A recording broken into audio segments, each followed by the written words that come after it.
महारानी चुड़ैल। मदद तो सभी को कभी ना कभी चाहिए ही होती है, लेकिन क्या हो अगर उसी मदद की वजह से आप किसी बड़ी परेशानी में कैद हो जाएं, जिससे बाहर आना लगभग नामुमकिन हो। ऐसा ही कुछ हुआ मेरे साथ। एक रात मैं ऑफिस से ओवरटाइम करके घर जा रही थी, पर अचानक से रास्ते में बारिश हुई। कुछ दूर चलने पर मेरी गाड़ी बंद पड़ गई। मुझे लगा कि अब तो मैं घर बिल्कुल भी नहीं पहुंच पाऊंगी। मैंने फ़ोन से कैब बुलाने की कोशिश की, पर बारिश की वजह से फ़ोन में नेटवर्क नहीं आ रहा था। मैंने थक हार कर अपना छाता लिया और कार से बाहर निकलकर आसपास मदद ढूंढने लगी। मैंने देखा कि थोड़ी दूर पर एक बड़ी सी हवेली है। मुझे लगा कि वहाँ से मुझे मदद ज़रूर मिलेगी, इसीलिए मैं हवेली की तरफ चल पड़ी। मैं जैसे जैसे हवेली की तरफ बढ़ रही थी, मुझे बड़ी ही बेचैनी सी होने लगी थी। थोड़ी देर चलकर मैं वहाँ पहुँच गई। हवेली बाहर से बहुत पुरानी और डरावनी लग रही थी। मैंने डोरबेल बजाई, पर बहुत देर तक कोई बाहर नहीं आया। मैं वहाँ से जाने ही वाली थी कि मुझे पीछे से दरवाजे के खुलने की आवाज़ आई और मुड़कर देखा तो एक लड़का दरवाजे पर खड़ा हुआ था। कौन? इतनी रात में यहाँ क्या करने आई हो? मेरा नाम संजना है और मेरी कार बारिश में बंद पड़ गई है। क्या मैं सुबह होने तक यहाँ रुक सकती हूँ? मुझे लगा कि वो शायद हाँ कर देगा, पर मेरी सोच के उलट उसने तो मुझे मना ही कर दिया और मुझे वहाँ से तुरंत चले जाने के लिए कहा। जब मैंने उससे इसके पीछे का कारण पूछा तो वो चुप हो गया, मानो उसके मुंह पर ताला लग गया हो। इतनी बारिश में मैं और जाती भी तो जाती कहाँ। इसीलिए मैंने उससे बहुत रिक्वेस्ट की, तब जाकर वो माना। मैंने सोचा कि वो बेकार के ही बहाने बनाकर मुझे यहाँ से भगा रहा था, पर अगर उस दिन मैंने उसकी बात मान ली होती तो शायद आज मेरी जिंदगी कुछ और ही होती। तुम्हें मेरी एक शर्त माननी होगी, तभी तुम अंदर आ सकती हो। उसकी सिर्फ यही शर्त थी कि मैं अपने कमरे से बाहर ना आऊं। उसने मुझे एक छोटी सी घंटी दी और कहा कि अगर किसी भी चीज़ की ज़रूरत हो तो इसको बजा देना और मैं आ जाऊंगा। मुझे कौन सा हमेशा के लिए वहाँ रहना था, इसीलिए मैंने उसकी शर्त मान ली। लेकिन आप जैसा सोचें वैसा ही हमेशा कहाँ होता है। नैतिक मुझे कमरे की ओर ले जाने लगा। तभी मैंने देखा कि उसके पीछे गले पर एक डरावना टैटू बना हुआ था। मुझसे रहा नहीं गया और उससे मैंने इसके बारे में आखिर पूछ ही लिया। ये किस चीज का टैटू तुमने बना रखा है? शांत रहो और चुपचाप मेरे पीछे चलो। इतने रूड तरीके से उसने बोला कि मुझे बहुत गुस्सा आ गया, पर मैं अपने गुस्से को पी गई और चुपचाप उसके साथ चलने लगी। चलते हुए मुझे एक रानी की तस्वीर दिखी, पर मुझे समझ नहीं आया कि ये तस्वीर किस रानी की है। नैतिक का मूड खराब था, इसीलिए मैंने उससे नहीं पूछा। थोड़ी दूर जाने पर मैंने फिर से उस तस्वीर को मुड़कर देखा तो मैं बुरी तरह से चौंक गई, क्योंकि रानी की आंखें सिर्फ मेरी तरफ ही देख रही थी। उसके बाद जैसे ही उस तस्वीर ने अपनी आंखें झपकाई, मेरी चीख निकल गई। नैतिक मुड़कर मेरे पास आया और बोला, क्या हुआ?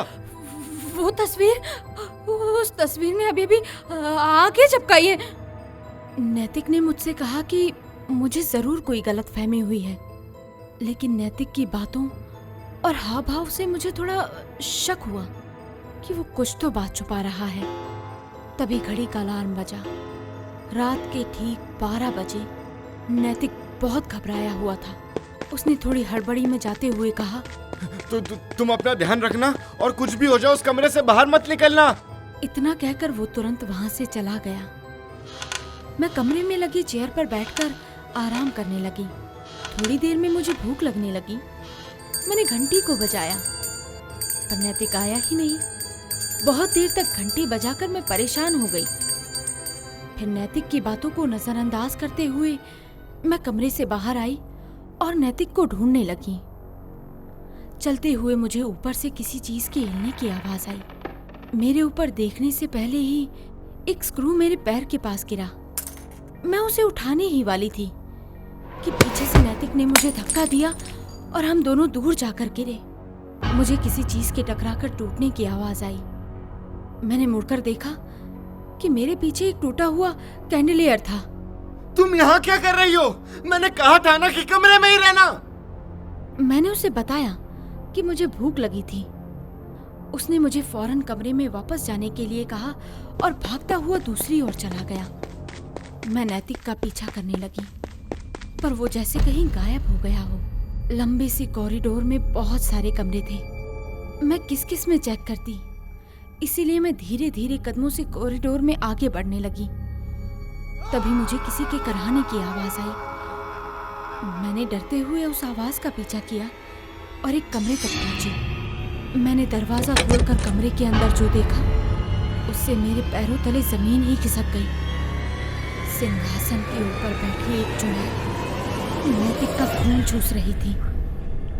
ये वही चुड़ैल थी जिसकी तस्वीर दीवार पर लगी हुई थी। डर के मारे मेरी चीख निकल गई, जिसको सुनकर चुड़ैल ने नैतिक को छोड़ दिया और हवा में कहीं गायब हो गई।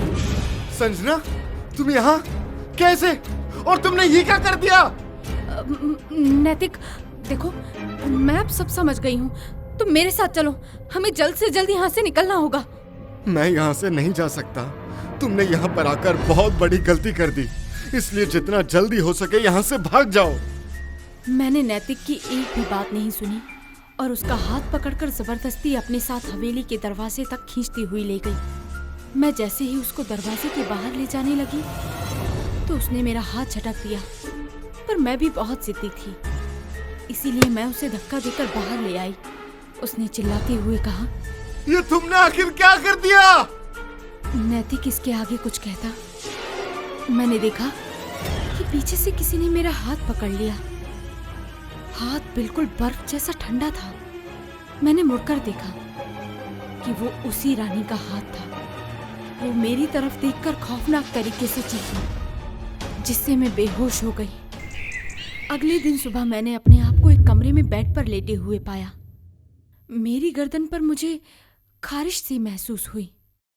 मैं शीशे के सामने जैसे ही गई तो मेरे होश ही उड़ गए, ये देखकर कि नैतिक जैसा टैटू मेरी भी गर्दन पर था। मैं उस कमरे से फौरन भागने ही वाली थी कि चुड़ैल मेरे सामने आ गई और बोली, बेवकूफ लड़की, तुझे क्या लगा कि मेरे चंगुल से बचना इतना आसान है? हाँ? आखिर तुम चाहते क्या हो? तुमने नैतिक के साथ किया क्या है? चुड़ैल ने बताया कि उसने नैतिक को अपना गुलाम बना लिया था।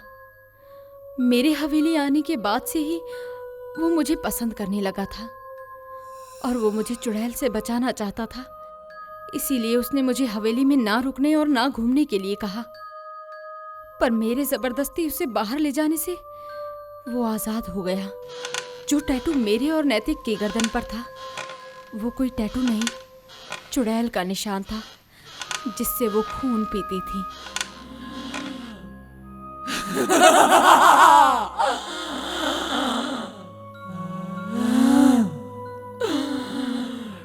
उस लड़के के जाने के बाद अब तू मेरी गुलाम है। देखते हैं कि अब तुझे आजाद करने के लिए कौन बेवकूफ आता है।